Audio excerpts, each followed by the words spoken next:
Hello again, reading to you from my novel Lee, and we left off. I'm starting on page 86. Morning after. The sun's so bright you forget how cold it is. I'm not wanting to pull my hat down low or put my sunglasses on. I don't want anything to get in the way of the light pouring into my eyes, shining down on my whole body. Most people shoveled their walks this morning, so there's plenty of room for me to walk. It's a beautiful day. Hey, there's a guy getting handcuffs put on him. Old black guy hauling some wood on his truck. 2 policemen, they're arresting him. For what? For being old and poor, probably. Didn't have his wood tied on right, or maybe had expired plates, or one of his backlights was burnt out. Maybe he drank a little before he got into his truck this morning to keep warm. Poor people getting arrested all the time, mostly for not paying for things that cost money. Put in handcuffs, put in jail, somebody making all kinds of money off of them. All kinds of money, right? All kinds of money. I heard it costs, I don't know, $30,000, $60,000 to keep a person in jail for a year. You give a poor person that kind of money, sure bet they wouldn't be getting arrested. Think about it. Give the poor black guy $30,000, see what he does with it. I bet he gets his truck fixed, make sure he's hauling is legal. I bet you. Just hand it to him, that $30,000 or $60,000 a year, so he can live a life. Of course, all those other people wouldn't be making money off of him then, right? That's the thing. That's the thing. The big jailing business wouldn't be making the rich people richer if they let some poor black guy just be. The way I figure, the only reason rich people are rich is because there's poor people to make money off of. This old guy is going to be made to pay money he don't got, to get a lawyer, to pay a fine. For him, a fine, well, you might as well give him jail time. He can't pay a fine. Rich people, they don't want to share. They never say, I got enough, I'm going to give the rest to my neighbor. And when they do give some of their money away, they're real picky about it.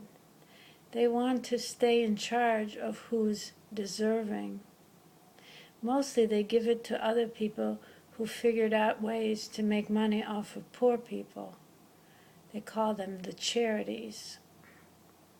If every person would hand over a share of what they have to the next person who needs it, well, it would be a different world, wouldn't it?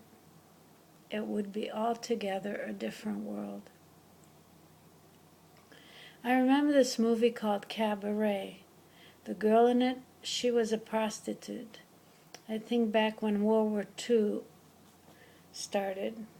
She was singing, money makes the world go round, the world go round, the world go round. Money makes the world go round, to a very catchy tune. I don't agree.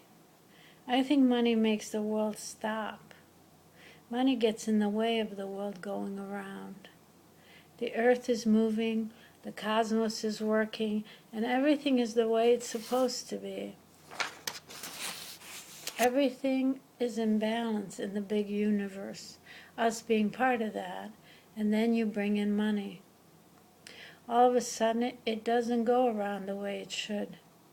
Money makes the world go sick on itself, gets in the way of its natural turning. You think I'd be doing what I'm doing if I had enough money? But what's a girl to do, especially if you're somebody who wants your freedom like I do? Plus, I'm too young to work at a real job. I do feel sorry for the black guy getting arrested and all. He won't be seeing the sky today. He won't get to see the way the sun is shining through those white silver branches up there. He hardly touched me on this trip, the old rich guy. His eyes were closed when he did. I think he's the kind of guy who would rather be looking at photographs than real life. While riding him, I see his old face, his red cheeks, his eyes shut. I figure he's running pictures inside his forehead, sitting in his private movie theater all alone in there, eating his peanuts. He liked eating peanuts in the shell. He brought a big bag along on the long drives, going at them until the whole bag was gone. He'd end up surrounded by peanut shells, keeping his eyes on everything but me, touching only the steering wheel, the peanuts, and his water bottle. He liked to talk about the things he found interesting. He drove through this beautiful mountain range, blue skies, orange mountains, talking all about the names of where we were and its history. When he ran out of words, he turned on the ball game real loud. I think his hearing is going. Driving back, I saw for the very first time, never seen this before, looked over to my right, and there along this orangish-reddish mountain range was a big globe. At first I thought the sun was setting full and round, and then I saw it was coming up. But it's early evening, and there is this globe rising up from the horizon. I got all confused. He said, "It's the full moon rising," and pulled over the car real fast, all excited. Pulled out his big camera with the big long lens, shot pictures of the moon rising. He got back in the car, ignored me the rest of the way until the next hotel room. I don't know what got him so excited, the full moon rising or the capturing of it. He took me to White Sands. It's a place with sand dunes, miles and miles of white. They're not really made of sand, but some kind of stuff that gets blown off the surrounding mountains over thousands of years. Think about that. Blown off until it made these miles of dunes.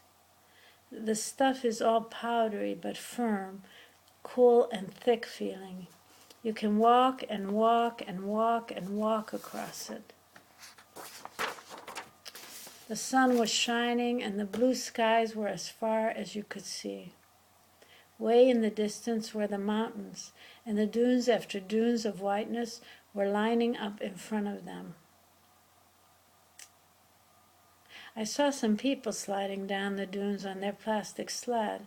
Wished I had one with me. I climbed up and rode down anyway on my butt. It made me laugh. I looked over and saw him taking pictures of me, no different than he did with the moon rising. I went to kiss him, but he pulled away.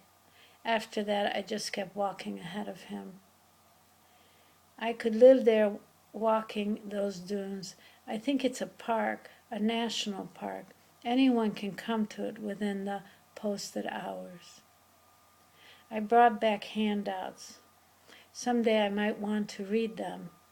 I can't say he didn't treat me good, but he's got no feeling for me. Not that I'm not used to that, but it made me feel lonely anyway, him being a regular and all. I had to fly on a big plane, then a small plane to a small airport to get to Santa Fe. Everybody was nice and friendly there. He took me soon as we got to his house. He got it out of his system. Only took an hour or two and he was done. I think that was about it for him, being an old guy and all. He wanted me a few more times, but I could tell he wasn't that excited. He took me to this Japanese bathhouse that first night, got us a private room. It was New Year's Eve, lots of couples there. The couples were sitting around the fireplace, it being very cold that night, in their robes, chatting, trying hard to give themselves a special night. I wonder what people thought, us walking to the private baths. Maybe he was bringing his daughter, granddaughter even. I don't know. He didn't touch me at all. There I was, naked, all hot the water was, the ceiling open to the sky, the stars layering behind each other as far as you could see. They gave me my own robe. I didn't feel like I was earning my money. Made me confused. After a couple of days, though, I relaxed. I figured this must be what he wants me tagging along to where he would be going anyway. He was a professor before he retired, of what I don't know. He told me, but it don't make sense to me. It's nothing that got just one word to it, like a professor of English or a professor of math or of philosophy. It's a couple of 3, 4 words strung together, kind of gibberish. Has to do something with working with groups, communities, I think. He believes he's a do-gooder, I can tell, helping people solve their problems, helping them work it out together. What am I going to say, right? So we're ending on page 91 for now. Thank you for listening, and I will read again tomorrow. Bye-bye.